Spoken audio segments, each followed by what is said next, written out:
إن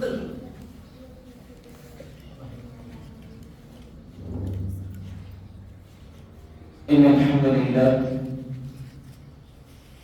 نحمده ونستعينه ونستغفره ونؤمن به ونتوكل عليه ونعوذ بالله من شرور أنفسنا ومن سيئات أعمالنا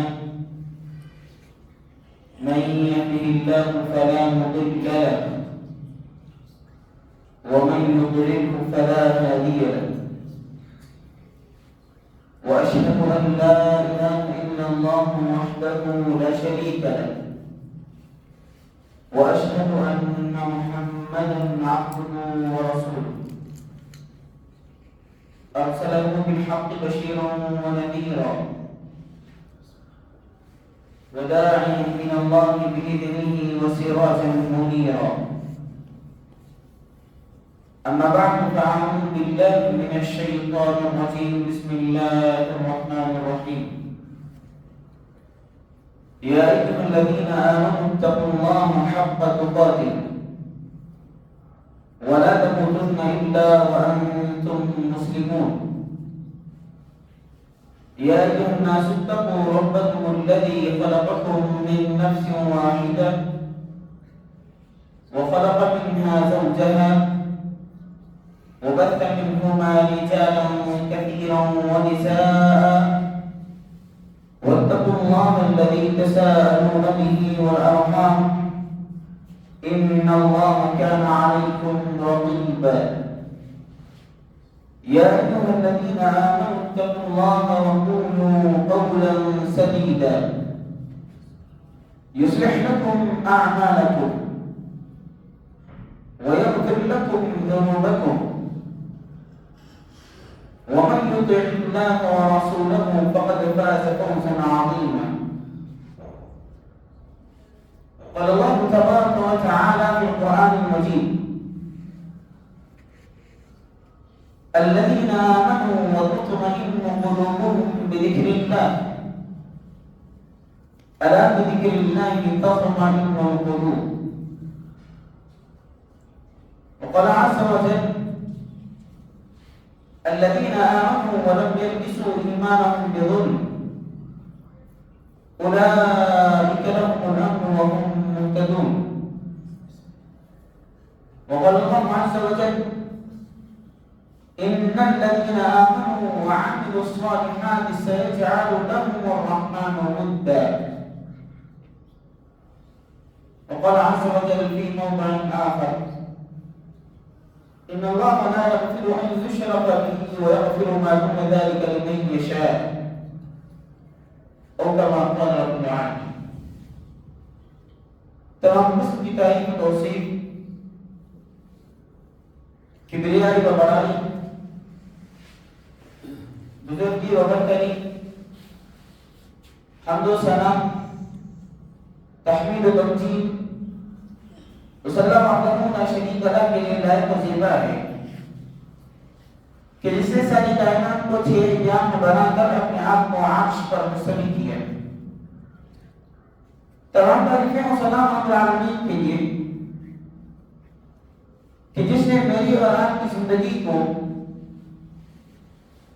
بہتر سے بہتر بنانے کے لیے اور اللہ رب العالمین کی بنائی ہوئی جنت کو حاصل کرنے کے لیے قرآن مجید جیسی عظیم اور بابرکت کتاب نازل فرمائی اور پیغمبر صلی اللہ علیہ وسلم کے فرامین کو ہم تک پہنچایا تاکہ ہم کتاب و سنت کی ان باتوں پر عمل پیدا ہو کر رب العالمین کی بنائی ہوئی جنت کے حقدار بن جائیں بعدہ درود و سلام کا حضور ہو تمام انبیاء علیہ السلام پر بالخصوص میرے اور آپ کے آخری نبی تاجدار مدینہ حبیب کبریا احمد مصطفیٰ محمد مصطفیٰ صلی اللہ علیہ وسلم کی ذات مطہرہ پر اللہم صلی وسلم وبارک علیہ کہ جس نے ہم تک اس دین کو مکمل طور پر پہنچا دیا ہے اب اس دین میں کسی قسم کی کمی نہیں اور نہ کی زیادتی کی کوئی گنجائش پاتے ہیں حاضر میں جمعہ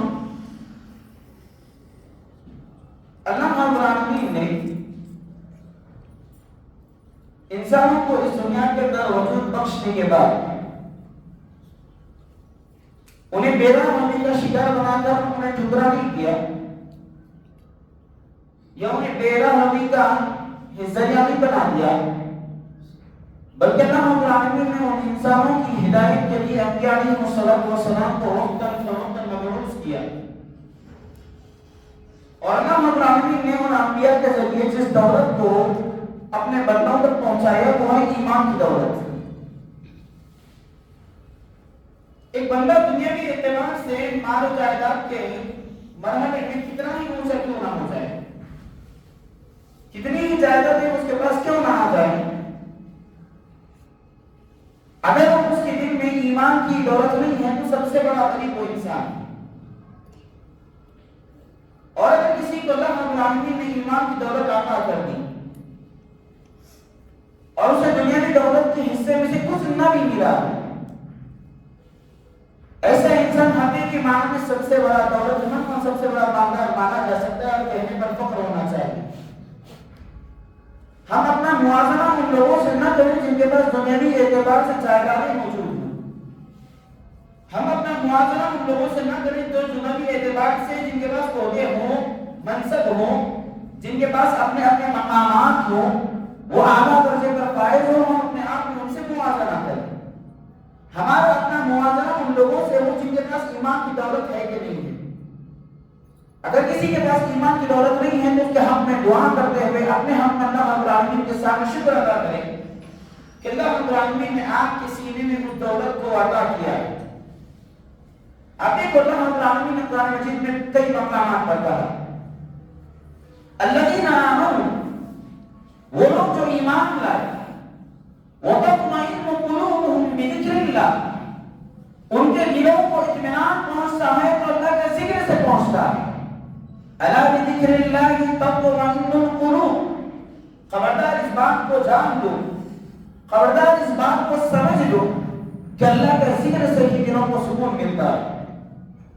اور دوسرے مقام پر اللہ رب العالمین نے کہا الذین آمنوا، وہ لوگ جو ایمان لائے، وَلَمْ يَلْبِسُوا إِيمَانَهُمْ بِظُلْمٍ، اور اپنے ایمان کو ظلم کے ساتھ خلط ملط نہیں کیا، اپنے ایمان کو ظلم کے ساتھ ملا کر برباد نہیں کیا، أُولَٰئِكَ لَهُمُ الْأَمْنُ، ایسے ہی لوگوں کے لیے امن و سلامتی ہے، وَهُمْ مُهْتَدُونَ، اور یہی لوگ ہدایت یافتہ ہیں۔ اور دوسرے مقام پر اللہ رب العالمین نے یوں بھی کہا کہ إِنَّ الَّذِينَ آمَنُوا وَعَمِلُوا الصَّالِحَاتِ، یقیناً وہ لوگ جو ایمان لائے اور عمل صالح کرے، سَيَجْعَلُ لَهُمُ الرَّحْمَٰنُ وُدًّا، رحمان محبت کو پیدا کر دے گا۔ اللہ رب العالمین نے ایمان کی دولت کو سب سے بڑی دولت بتایا ہے، اور اگر یہ دولت مل گئی ہے تو سب سے بڑی دولت کے ہم مالدار بن گئے، اور یہ دولت ملنے کے بعد اس دولت کی حفاظت کرنا یہ بھی بتایا گیا کہ ایمان لاؤ تو ایمان لانے کے بعد اپنے ایمان کو ظلم سے نہ ملانا۔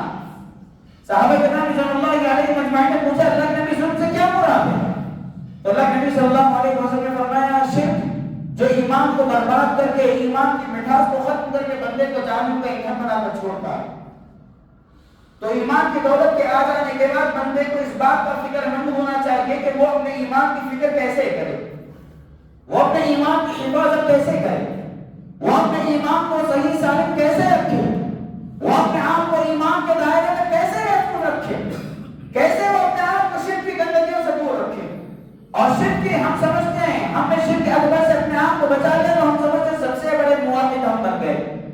اللہ کے بندو، اگر آپ حدیث کو دیکھیں گے جس حدیث میں اللہ رب العالمین فرماتا ہے، حدیث قدسی ہے کہ اگر کوئی بندہ اللہ رب العالمین کے پاس زمین و آسمان کے اتنے گناہ بھی لے کر آئے، اللہ کہتا ہے کہ اگر ان گناہوں میں اس نے شرک نہ کیا ہو تو بندہ مجھے مغفرت والا پائے گا۔ تو شرک سے آپ تینوں قسمیں مراد ہے، شرک کی تین قسمیں ذہن میں رکھیں، شرک اکبر، شرک اصغر اور شرک خفی۔ بندے کو چاہیے کہ بندہ ان تینوں شرک سے اپنے ایمان کی حفاظت کرے، تب جا کر وہ اللہ رب العالمین کی مغفرت کا حقدار بن پائے گا۔ ورنہ کوئی آدمی اپنے آپ کو شرک اکبر سے بچا لے، لیکن اگر اس کا ایمان شرک اصغر سے ملوث ہو جائے، وہ شرک خفی کے اندر اپنے آپ کو ملوث کر بیٹھے،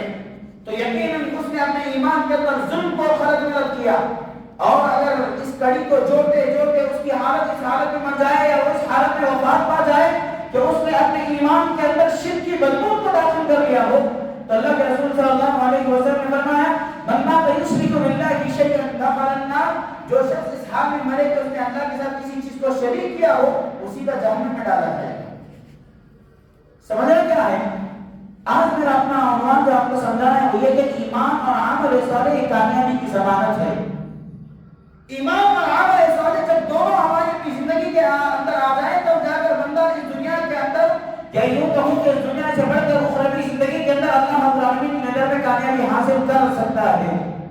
وگرنہ کوئی آدمی اپنے آپ کو ایمان والا بتائے، کہے کہ آمنت باللہ کی طرح میں ایمان تو لا چکا ہوں اللہ پر، لیکن اگر اس کام کا تعلق عمل صالح سے نہ ہو، وہ نیکیوں سے جڑا ہوا نہ ہو، وہ نیکیوں سے اپنے تعلقات مضبوط نہ کیا ہو، تو یقیناً اس نے ایمان کی دوسری کڑی کو اپنے سے جدا کر لیا، اور جب اس کے اندر سے ایمان کی دوسری کڑی جو کہ عمل صالح کی شکل ہے اگر وہ جدا ہوئی تب بھی بندہ اللہ رب العالمین کی نظر میں کامیابی حاصل نہیں کر سکتا۔ اللہ رب العالمین نے قرآن مجید میں جہاں جہاں ایمان والوں کا ذکر کیا کہا وہ عمل صالح، وہ نیک عمل کرنے والے ہیں۔ بندہ ایمان لانے کا دعویٰ کرے اور وہ عبادات سے منحرف ہو جائے، بندہ ایمان لانے کا دعویٰ کرے لیکن اس کا تعلق نبی علیہ السلام کی پیروی کرنا ہو، وہ ایمان لانے کا دعویٰ کرے لیکن اپنے آپ کو نیکی کے راستے پر نہ چلائے، صرف ایمان کا دعویٰ اس نے کیا ہے اور آگے اعلان کرتا ہے کہ میں شرک نہیں کرتا، میں درگاہوں کو نہیں جاتا، میں اپنے مانگوں کو غیروں کے سامنے نہیں نکالتا، میں اپنے ہاتھوں کو غیروں کے سامنے نہیں اٹھاتا، میں منتیں کسی اور سے نہیں مانگتا، میں مرادیں کسی اور سے نہیں مانگتا، میں شرک اکبر سے بچا رہا ہوں، لہٰذا میں جنت کا حقدار ہوں۔ اللہ کے بندوں یہ ہمارے لیے ناکامی ہے نا یہ سب۔ ہمارے اندر وہ تمام چیزیں ہونی چاہیے جو اللہ رب العالمین نے ایمان کے بعد عمل صالح کو رکھا ہے، کہ بندہ یہاں پر اگر ایمان لانے کا دعویٰ کر چکا ہے کہ میں ایمان لا لیا ہوں تو اب اس کا دوسرا اسٹیپ یہ ہو، دوسرا قدم یہ ہو کہ وہ اپنے آپ کو عمل صالح سے جوڑے، یعنی نیک اعمال سے جوڑ لے۔ آپ کبھی سورۃ العصر جو کہ مختصر سورتوں میں سے مانی جاتی ہے اور یہ امام شافعی رحمۃ اللہ علیہ کے نزدیک آپ ایک اور بڑا مشہور ہے کہ اللہ رب العالمین اگر اپنی حجت کو قائم کرنے کے لیے، ایمان کو اور توحید کو بتانے کے لیے پوری قرآن نازل نہ کرنے کی وجہ سے ایک صورت حجت کے طور پر بھی نازل کر لیتا تو یہ ایک صورت کافی ہو جاتی ہے۔ اللہ نے کیا کہا اس صورت میں؟ کہا والعصر، قسم ہے زمانے کی، قسم ہے زمانے کی، ان الانسان لفی خسر، یقیناً سارے کے سارے انسان خسارے میں۔ اللہ اکبر، اللہ نے سارے انسانوں کو نقصان والا بتایا، کہا کہ سارے انسان گھاٹے میں ہیں، سارے انسان خسارے میں ہیں، سارے انسان نقصان میں ہیں، الا الذین آمنوا، سوائے ان لوگوں کے جو ایمان لائے، وعملوا الصالحات، نیک اعمال کیے، عمل صالح کیے، وتواصوا بالحق، حق کی تلقین کیے، حق کی دعوت کیے، وتواصوا بالصبر، اور ایک دوسرے کو صبر کی تلقین کیے۔ ایسے چار قسم کے لوگوں کے اندر جو چیز پائی جائے یا ایک آدمی جو اپنے اندر ان چار چیزوں کو پیدا کر لے، ایسا بندہ خسارے سے پاک ہے۔ وگرنہ اگر کوئی آدمی کہے کہ میں ایمان لایا ہوں لیکن عمل صالح نہیں کرتا، وہ بھی خسارے میں ہے۔ کوئی کہے کہ میں ایمان لایا ہوں، میں عمل صالح بھی کرتا ہوں لیکن میں حق کی دعوت نہیں دیتا، لوگ کیا کرتے ہیں کرنے میں مجھے پرواہ نہیں ہے، میں حق نہیں بولتا، یہ بھی انسان خسارے میں ہے۔ کوئی انسان ایمان لائے، عمل صالح کرے، حق کی دعوت بھی دے لیکن صبر کے ساتھ جڑا ہوا نہ رہے یا صبر کی تلقین نہ کرے، وہ بھی خسارے میں ہے۔ ایک وقت انسان کے اندر یہ چاروں چیزیں پائی جانی چاہیے۔ جب انسان اپنی زندگی کے اندر ان چاروں چیزوں کو جوڑ لیتا ہے تب بندہ نقصان سے بچتا ہے، خسارے سے بچتا ہے، گھاٹے سے بچتا ہے۔ وگرنہ یاد رکھے، ایمان صرف لانا، اپنے آپ کو زبان کے اعتبار سے بتا دینا کہ میرا تعلق اسلام سے ہے، کہ میں مسلمان ہوں، میں ایمان لایا ہوں، یا ایمان مجمل جو ہم کہتے ہیں آمنت باللہ وملائکتہ وکتبہ ورسلہ والیوم الآخر والقدر خیرہ وشرہ من اللہ تعالی، ہم جو کہتے ہیں کہ میں اللہ پر ایمان لایا، میں اللہ کی کتابوں پر ایمان لایا، اس کے رسولوں پر ایمان لایا، اس کے بعد اللہ رب العالمین نے جو قیامت کا معاملہ رکھا میں اس پر ایمان لایا، یا اس بات پر ایمان لایا کہ تبلیغ کے اچھے اور برے ہونے پر آدمی یہ کہے لیکن اس کا اپنا تعلق عمل صالح سے نہ ہو تب بھی وہ انسان خسارے میں ہے۔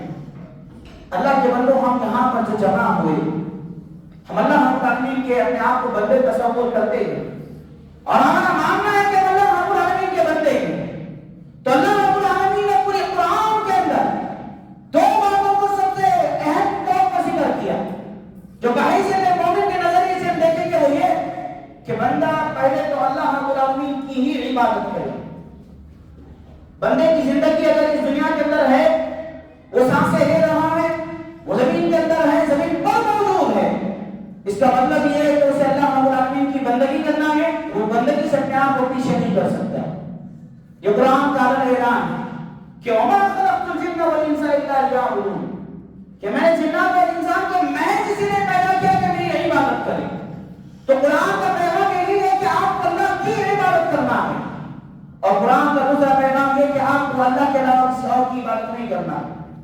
ہم کیا کہتے ہیں کلمہ طیب کے اندر کہ لا الہ الا اللہ، نہیں ہے کوئی معبود الا اللہ مگر اللہ کے، تو ہم جو شروعات کر رہے ہیں یہی تو نہیں ہے کوئی معبود، انکار ہے سارے معبودوں کا۔ پھر ہم یہ کہتے ہیں کہ اگر کوئی معبود ہے تو معبود برحق وہ اللہ رب العالمین کی اپنی ذات ہے۔ تو ہم اس بات کو سمجھیں کہ ہمارا اپنا ایمان والا ہر چیز سے جڑا ہو، ہم اپنے ایمان کے اندر شرک کی بدبو کو داخل نہ کریں، نہ ہم شرک اکبر سے جڑے، نہ ہم شرک اصغر سے جڑے، نہ ہم شرک خفی سے جڑے۔ اب شرک اصغر کیا ہے؟ اللہ کے نبی صلی اللہ علیہ وسلم نے صحابہ کو بیان کرتے ہوئے کہا ان ما اخاف علیکم الشرک الاصغر، مجھے سب سے زیادہ ڈر جس بات کا ہے تم پر وہ شرک اصغر کا ہے۔ صحابہ نے پوچھا اللہ کے نبی شرک اصغر سے کیا مراد ہے؟ آپ صلی اللہ علیہ وسلم نے فرمایا ریا یعنی دکھاوا کرنا۔ آپ بتاؤ آج ہمارے اندر ریاکاری کا شبہ پیدا ہے کہ نہیں؟ ہم میں سے اکثر لوگ ریاکاری کے اندر ملوث ہیں۔ کوئی اگر میدان میں تجارت کے اندر اپنے آپ کو بڑا مانتا ہے تو وہاں وہ ریاکاری کر رہا ہے، کوئی کسی غریب کی مدد کرنے کے لیے آگے جا رہا ہے تو وہ وہاں پر ریاکاری کر رہا ہے، کوئی نیکی کے معاملات کو انجام دے تو ریاکاری وہ کر رہا ہے۔ تو شرک کی بدبو ہمارے اندر آئی کہ نہیں ہے؟ اللہ کے نبی نے یہی کہا یہی چیزیں ہمارے اندر نہیں آنی ہیں، شرک اکبر ہمارے اندر نہیں آنا۔ پھر تیسری قسم شرک خفی جو چھپا ہوا رہتا، جس کو ہم سمجھ نہیں سکتے، وہ کیا ہے؟ آج بھی کسی طبیب کے پاس گیا، کسی ڈاکٹر کے پاس گیا اپنا علاج کرانے کے لیے، فلاں جگہ بتایا، فلاں جگہ بتایا، فلاں جگہ بتایا، کہیں پر اس کا علاج نہیں ہوا۔ پھر ایک جگہ پر گیا جہاں پر اس کا علاج ہو گیا، اب وہ کہے کہ دیکھو میں نے فلاں ڈاکٹر کے پاس گیا، میں کتنے ہی ڈاکٹروں کے پاس اپنا علاج کروایا ٹھیک نہیں ہوا، لیکن اس کے پاس گیا میں ٹھیک ہوا۔ شرک خفی ہے۔ آپ کہہ رہے کہ یہ اس کے پاس گیا تب مجھے شفا ملی، نہیں اللہ کے بندو، اللہ نے اسے آپ کے حق میں شفا کا ذریعہ بنایا۔ شفا دینے والی ذات اللہ رب العالمین کی اپنی ذات ہے۔ ہمیں سمجھنا یہ ہے کہ ہم اپنے آپ کو شرک سے بچا کر رکھیں۔ ہمارے اپنی زبانوں سے شرک ہوتا ہے، بس اوقات انسان شرک اصغر کی حضروں میں سے غیر اللہ کی قسم کھاتا ہے۔ مطلب کیا؟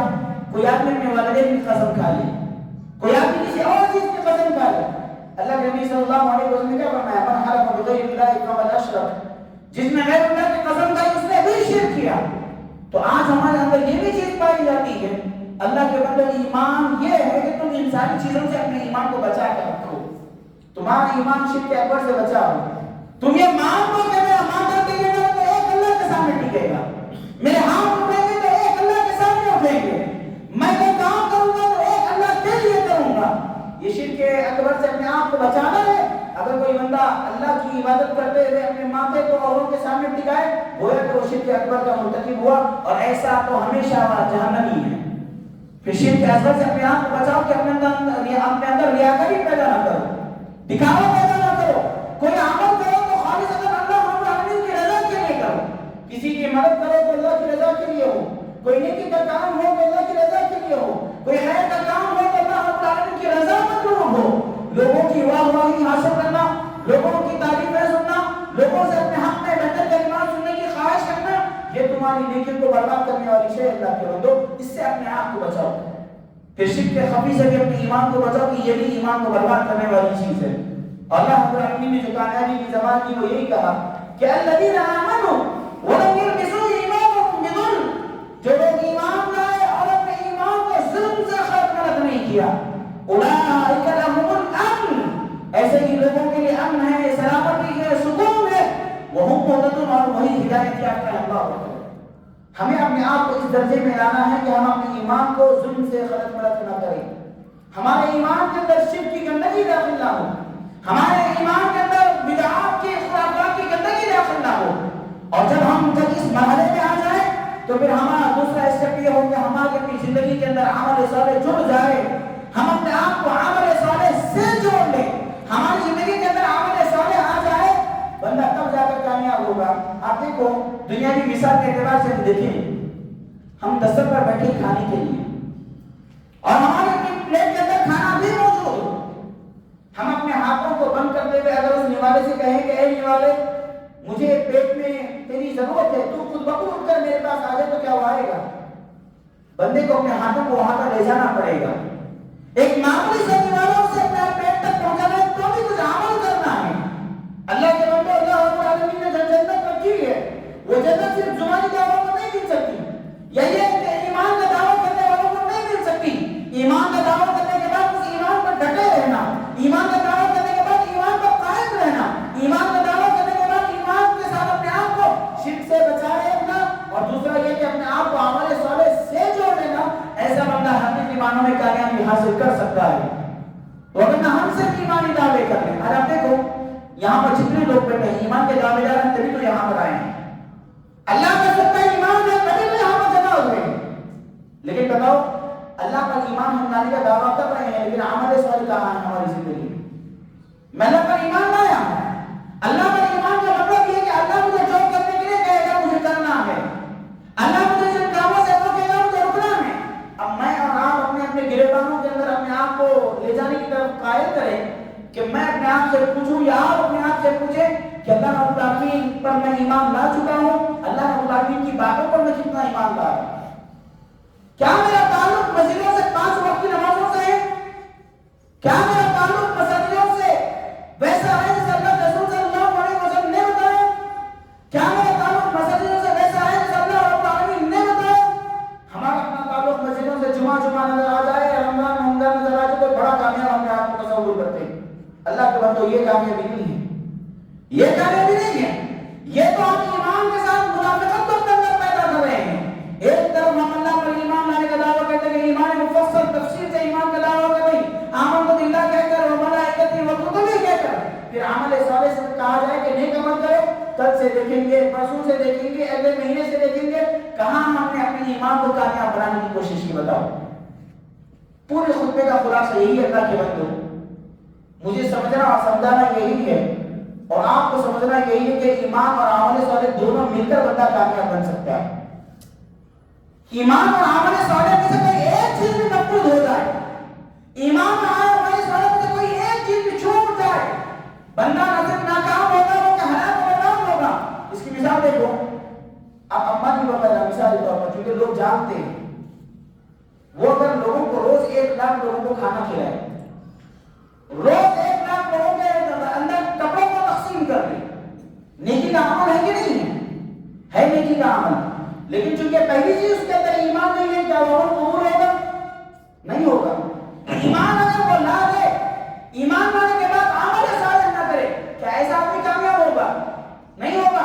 ایمان لانا ہوگا, عمل صالح دونوں بھی کرنا ہوگا, تب جا کر کوئی آدمی کامیاب بنے گا. وگرنہ اگر ایمان لائے بغیر کامیابی ملنی ہوتی تو کئی لوگ ہیں غریبوں کی مدد کرنے والے, وہ آج جنت کے حقدار بنے بیٹھتے.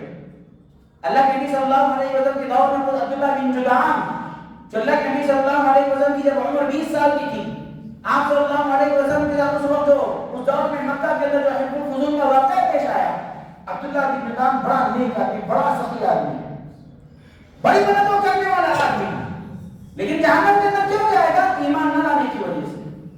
خلاصہ یہی ہے کہ میں اور آپ اپنے آپ کو ایمان کے ساتھ عمل صالح کا عادی بنا لیں تو کامیابی حاصل ہے. اور ایمان ویسے رہیں جیسے ایمان لانے کا حق ہے.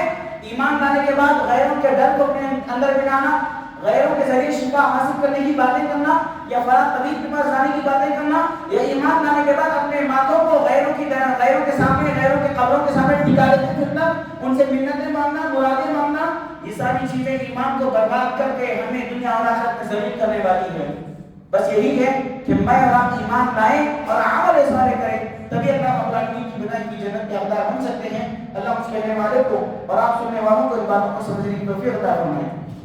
اللہ ہم تمام کو کہنے سے زیادہ سنی ہوئی باتوں پر عمل کرنا اور پیرا ہونے کی توفیق عطا فرمائے۔ اللہ ہم تمام کو اپنی زندگیوں کے اندر ایمان کے ساتھ عمل صالح کو شامل کرنے کی توفیق عطا فرمائے۔ اللہ ہم تمام کو پیارے نبی صلی اللہ علیہ وسلم سے سچی محبت کرنے کی توفیق عطا فرمائے۔ اللہ ہم تمام کو پیارے نبی صلی اللہ علیہ وسلم کے طریقے پر چلنے کی توفیق عطا فرمائے۔ اللہ ہم تمام کو پیارے نبی صلی اللہ علیہ وسلم کے اسوے کو ہمارے دلوں کے اندر بسانے کی توفیق عطا فرمائے۔ اللہ ہم تمام کو قرآن مجید پڑھنے کی توفیق عطا فرمائے، قرآن مجید سمجھنے کی توفیق عطا فرمائے، قرآن مجید کے بتائے ہوئے طریقے کے مطابق زندگیاں گزارنے کی توفیق عطا فرمائے۔ اللہ ہم تمام کو پیارے نبی صلی اللہ علیہ وسلم سے سچی محبت کرنے کی توفیق عطا فرمائے۔ اے اللہ جو بیمار ہیں انہیں جلد از جلد صحت کاملہ و عاجلہ عطا فرما، ایسی شفا دے جس کے بعد کسی بھی طرح کی تکلیف اور بیماری باقی نہ رہے۔ اللہ جو قرض دار ہیں ان کے قرض کی ادائیگی میں آسانی کا معاملہ فرما۔ اللہ جو پریشان مان ہیں ان کی پریشانی کو دور فرما۔ اللہ جو مسلمانوں پر ظلم کر رہے ہیں اللہ تو ان کے ساتھ بھلائی کا معاملہ ہے، ان کے حق میں اگر ہدایت ہے تو ہدایت دے، یا ان کے ساتھ سختی کا معاملہ ہے تو اللہ تو بہتر فیصلے کرنے والا اپنا فیصلہ نازل کر۔ اللہ ہم تمام کو کتاب و سنت کے مطابق اپنی زندگیوں کو گزارنے کی توفیق عطا فرما۔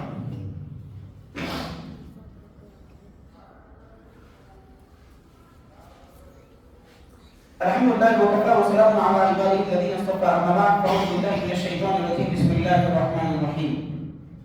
ان الله وملائكته يصلون على النبي يا ايها الذين امنوا صلوا عليه وسلموا تسليما. اللهم صل على محمد وعلى ال محمد كما صليت على ابراهيم وعلى ال ابراهيم انك حميد مجيد. اللهم بارك على محمد وعلى ال محمد كما باركت على ابراهيم وعلى ال ابراهيم انك حميد مجيد. عباد الله رحمني ورحمكم الله، ان الله يأمر بالعدل والاحسان وايتاء ذي القربى وينهى عن الفحشاء والمنكر والبغي يعظكم لعلكم تذكرون. اذكروا الله يذكركم وادعوه يستجب لكم، ولذكر الله تعالى واولى واعز واجل واتم واهم واكبر.